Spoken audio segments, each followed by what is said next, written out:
Hello students, आज इस video में हम कुछ न्यूमेरिकल्स की बात करेंगे जो विलियन चैप्टर के हैं। पहला क्वेश्चन है 30 डिग्री सेल्सियस पर यूरिया के 3% विलियन का परासरण दाब ज्ञात कीजिए। यानी जो 3% का मतलब क्या है कि 3 ग्राम क्या है 100 ml ऑफ वाटर में घुले हुए हैं या डिज़ोल्व हैं। तो W यानी आपका W कितना हो गया 3 ग्राम, और विलियन का आयतन कितना हो गया 100 मिलीलीटर में, यानी क्या हो जाएगा आपका 100/1000 बराबर 0.1 लीटर। अब टेम्परेचर कितना दिया हुआ है 30 डिग्री सेल्सियस, तो इसको हम केल्विन में चेंज करते हैं। केल्विन में चेंज करने के लिए 273 में हम क्या करेंगे 30 को ऐड कर देंगे, तो क्या हो जाएगा 303 केल्विन हो जाएगा। परासरण दाब ज्ञात करने के लिए फार्मूला क्या लगाते हैं, PV = W/m/S/T, जहाँ S बराबर क्या है 0.0821। अब वैल्यू पुट करते हैं, हमें क्या निकालना है परासरण दाब निकालना है। तो P = क्या हो जाएगा W/S/T/m/V।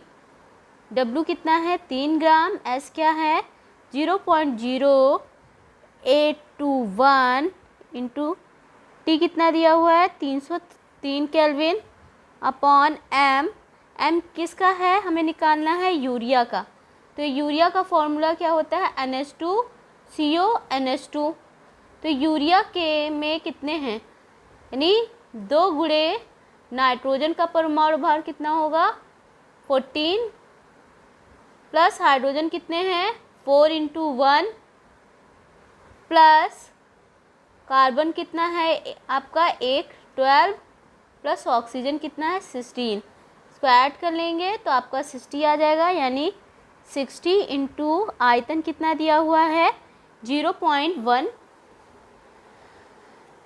लीटर। अब जब इसको हम सॉल्व करेंगे, सॉल्व करने पर 3 × 1 = 3, 3 × 2 = 6, ये आपका 0 यहाँ पे लग जाएगा 20। अब इसको हम सॉल्व करेंगे, सॉल्व करने पर इसका आंसर क्या आएगा, जब हम इसको सॉल्व करते हैं तो आंसर आ जाएगा 12.42 एटमॉस्फेयर या वायुमंडलीय, ये इसका आंसर हो गया।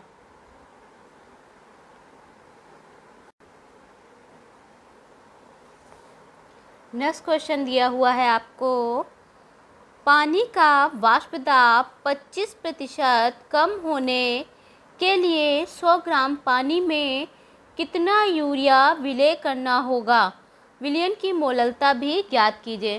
तो हम इसको जब सॉल्व करेंगे, यानी इसमें वाष्प दाब अवनमन यानी कि P0 कितना दिया हुआ है, P0 बराबर 25% कम होने के लिए, यानी 100 - 25 यानी 100 - 25 इक्वल टू कितना बचेगा 75, यानी P आपका कितना हो गया 100। अब P कितना हो गया 100 हो गया, और होने के लिए 100 ग्राम पानी में, तो यूरिया क्या हो गई विलय हो गई, और पानी क्या हो गया विलायक, यानी विलायक यानी कैपिटल W पानी का कितना दिया हुआ है 100 ग्राम दिया हुआ है। अब जल का लिए हम इसका मोलर मास कैपिटल M निकालेंगे तो क्या आ जाएगा 18, यानी 2 हाइड्रोजन प्लस 16 यानी ऑक्सीजन, तो 2 + 16 या 2 + 16 बराबर क्या हो जाएगा 18 हो जाएगा। यूरिया का अभी हमने पहले वाले क्वेश्चन में निकाला था मोलर मास कितना हो गया 60। तो राउल्ट का नियम क्या है P - P0/P0 = W/w into M/W। ये क्या हो गया राउल्ट का नियम हो गया। राउल्ट के नियम P कितना दिया हुआ 100 - 75/75 = W हमें निकालना है यूरिया, यानी विलय का अणुभार कितना हो गया 60 इंटू विलायक का अणुभार कितना हो गया 18 और विलायक का भार कितना दिया हुआ 60। हम इसको सॉल्व कर लेंगे। 100 में से 75 माइनस होगा यानी 25/75 इक्वल टू आपका क्या है W/60 इंटू 18/100। 25 बन जा 25 3 जा क्या हो जाएगा 75 यानी W बराबर क्या आ जाएगा 60 इंटू 100/3 इंटू 18। 3 से इसको डिवाइड करते हैं। 3 1 जा 3, 3 2 जा 6 और ये 0 लग जाएगा। यहाँ पे 2 9 जा 18, 2 10 जा 20। जब मल्टीप्लाई कर देंगे तो क्या बचेगा 1000 अपॉन क्या हो जाएगा 9। सॉल्व करेंगे, कट करेंगे। 9 1 जा 9, 9 1 जा 9, 9 1 जा 9, पॉइंट लगाएं फिर 0 बढ़ाएं, 9 1 जा 9 यानी W बराबर कितना आ जाएगा 111.1 ग्राम। ये तो आ गया W। अब हमें क्या निकालनी है विलयन की मोललता निकालनी है। तो विलयन की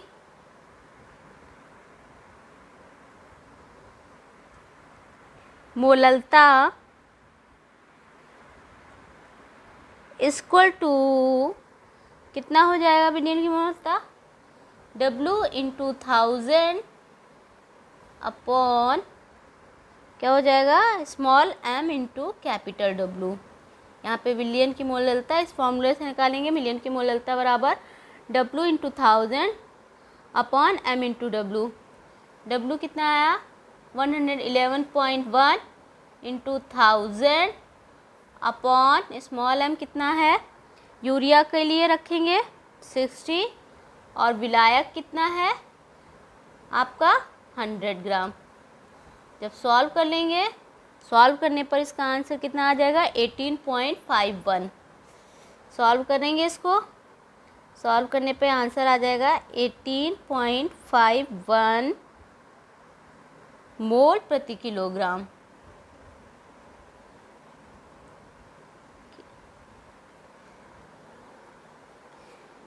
पहले जब फर्स्ट क्वेश्चन किया था उसमें परासरण ताप ज्ञात किया था, सेकंड क्वेश्चन में राउल्ट के नियम के अनुसार किया है एंड थर्ड क्वेश्चन है आपका क्वथनांक उन्नयन।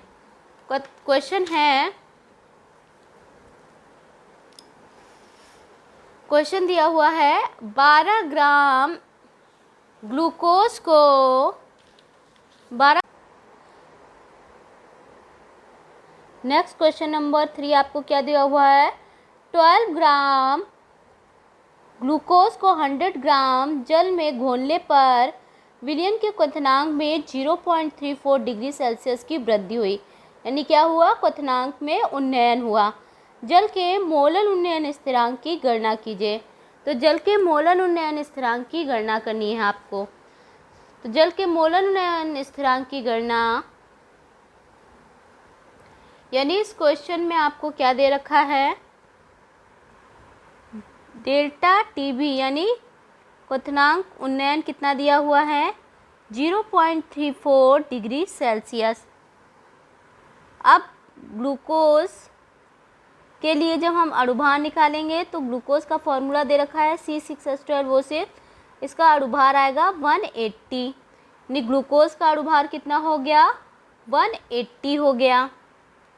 जल का भार आपको कितना दिया हुआ है 100 ग्राम दिया हुआ है और सॉरी ये स्मॉल m से डिनोट करते हैं अणुभार को और स्मॉल w आपको कितना दिया हुआ है 12 ग्राम ग्लूकोज के, तो 12 ग्राम। क्वथनांक उन्नयन के लिए फॉर्मूला क्या लगाते हैं delta TB equal to 1000 into K B into W upon small m into capital W। Delta TB आपको कितना दिया हुआ है 0.34 equal to 1000 into K B आपको निकालना है इंटू W आपका कितना है इसमें स्मॉल w कितना दे रखा है आपको 12 ग्राम अपॉन इंटू लगा देते हैं 180 इंटू 100। के बी निकालेंगे तो के बी इक्वल टू क्या हो जाएगा, 180 इंटू 100 इंटू 0.34 अपॉन कितना हो जाएगा, 0.34 अपॉन कितना है 1000 इंटू 12। अब हम इसको सॉल्व कर लें, ये कट जाएगा 10, इसको कट करते हैं, 10 से 2 से कट करें, 2 5 जा 10, 2 9 जा 18, 0 लग जाएगा, 5 1 जा 5, फिर आप इसको कट करेंगे तो आपका 18 हो जाएगा, 2 6 जा 12, 2 9 जा 18। अब कितना बचा आपका, 9 into 1 into 0.34 upon 1 into 6, point हटाएंगे तो यहाँ पे कितने 1 के आगे 2 0 लग जाएंगे, यानी 100 हो जाएगा। 6 से कट जाएगा, 3 2 जा 6, 3 3 जा 9, 2 से 1 कट जाएगा, 2 1 जा 2, 2 7 जा 14, यानी 17 3 जा 51 अपॉन 100। जब सॉल्व करेंगे 0.51 केल्विन मोलरता इन्वर्स। ये क्या हो गया, क्वथनांक उन्नयन का हो गया।